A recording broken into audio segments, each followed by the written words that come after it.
بسم اللہ الرحمن الرحیم۔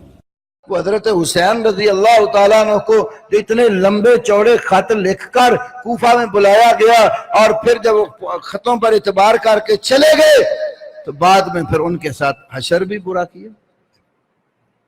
بہت ساری کتابیں میرے پاس مکتبے میں یہاں موجود ہیں جس کے اندر حضرت حسین جب کربلا میں پہنچے تھے انہوں نے ان کا رویہ دیکھا خط لکھ کر بلانے والوں کا، تو کہا کہ تم نے تو مجھے خط لکھ کر یہاں بلایا تھا، تمہارے خطوط کی وجہ سے میں آیا ہوں۔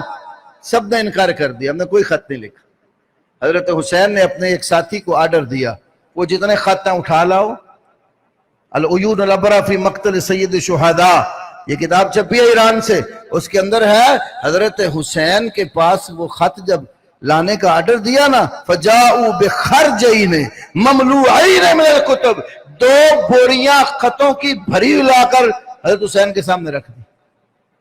تو فرمایا کہ یہ خط لکھ کر تم نے مجھے بلایا نہیں، انکار کر کے ہم نے تو کوئی خط نہیں لکھا۔